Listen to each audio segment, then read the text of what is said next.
Hey guys, welcome to your YouTube channel, Your IT Learning. Today we're going to discuss about capacity planning. Let's start with a definition of capacity planning. Capacity planning is determined how much work your team can realistically complete in a sprint. It helps set achievable commitments, prevent overloading, and increase sprint success rate.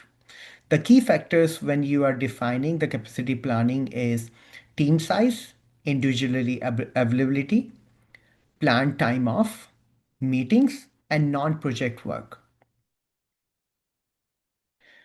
How to calculate the total capacity planning for your team? So the formula over here is total capacity is equal to number of team members multiplied by working days multiply hours per day. So take an example, if you have 5 team developers, all of them are working for 2 weeks of sprint. 2 weeks is equivalent to 14 days, and if you take out the weekends, then it is equivalent to 10 working days. Each working day is 8 hours of work. So the team total capacity will be 5 team developers multiply 10 working days multiply 8 hours per day. So that will be 400 hours for the next sprint. So now this 400 hours is the total capacity. Now we have to also think about, during the day you have meetings, you have some miscellaneous work. The developers will be working on some miscellaneous work as well during their day.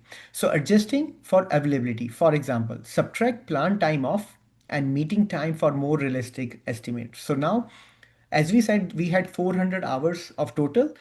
Take an example, each member has 1 day off. So 5 developers, each taking 1 day off will be equivalent to 40 hours during the sprint. And each developer will set aside 2 hours per day for meetings or miscellaneous. So that will come equivalent to 100 hours. So now the net capacity for your next sprint will be 400 minus 40 hours minus 100. That will be equivalent to 260 hours. We will use this 260 hours as the capacity planning when we are planning for the next sprint. Another example, see over here. So if we see on the right hand side, we have 4 team members, developer A, developer B, developer C, and developer D.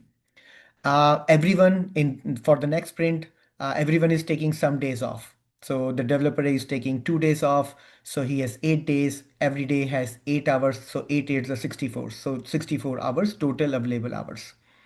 Developer B, he's working for 5 days, taking 5 days off. So 5 8 is 40, 40 hours. Developer C, 9 days, 9 into 8, 72. Same for developer D, 6 days he's working, 4 days he's taking leave.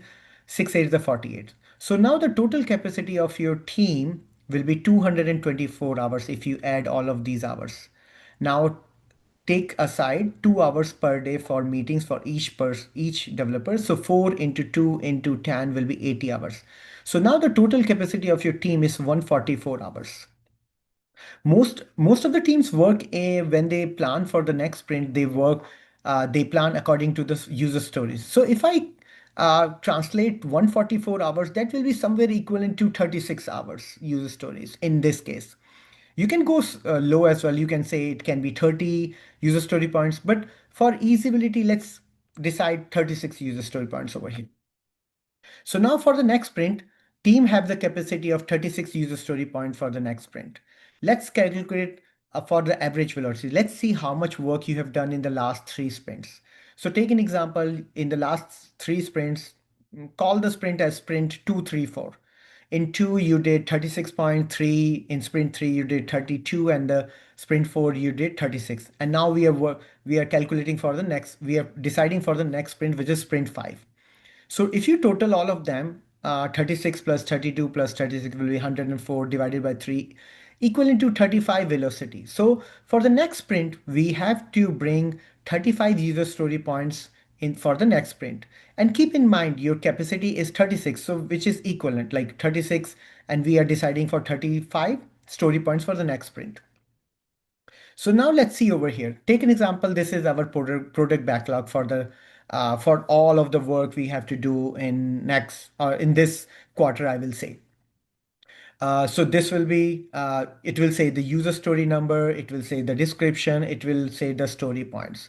So in this case, user story number 2001 is about password reset via email for registered user, which is story point equivalent to 8. The next story is 2002 monthly user activity report generation for admins, which is story point 5. So if you remember, so these are all the product backlog we have. So think about, we have a story, we have a capacity planning for 36 user story points, right? So this is the product backlog. We have to bring for the next sprint around 35 user story point. I will say 36 user story points. So take a first, we will take the first user story point 8, second 5, 8 plus 5 13, plus 8 will be 8 plus 5 13, plus 8 will be 21, plus 5 will be 26. I will tell you why I've highlighted this one as red. So 26 plus 5, 31 plus 2, 33. So we have a capacity of 36. So 33 is something we can bring. If I bring another 8 user story point, it will go beyond the capacity. So that's why I pointed out as red. I'm not bringing this user story for the next sprint. I will bring this in the following sprint. So when we decide that one, we have to make sure as well, product owner is aligned with us. We have to make sure that this user story is not really urgent to be brought in the next sprint. So see, 8, I will calculate again, 8 plus 5, 13. 13 plus 8 will be 21. 21 plus 5, 26. 31 plus 2, 33. So we are not bringing user story number 2020 because it will, if we bring those, then it will go beyond the capacity of the team, and which we don't want. So this is how we calculate the capacity planning for, and we decide how many user stories we can bring. We see what is our velocity, and we try to bring close to our velocity for the next sprint as well. So to recap, list all the team members and note their availability. Subtract the planned time of meetings and other duties, any miscellaneous duties. Multiply by daily work hours and sprint days. Optionally apply a focus factor, which is like, focus factor will be, if you take out the meetings and other duty, that will be called the focus factor. Use net capacity to select backlog items for the sprint, as we decide in the on the last slide. I really appreciate all of you for watching my YouTube channel, watching this video. Please do subscribe and like so you will get notification for any of the videos I will going to post.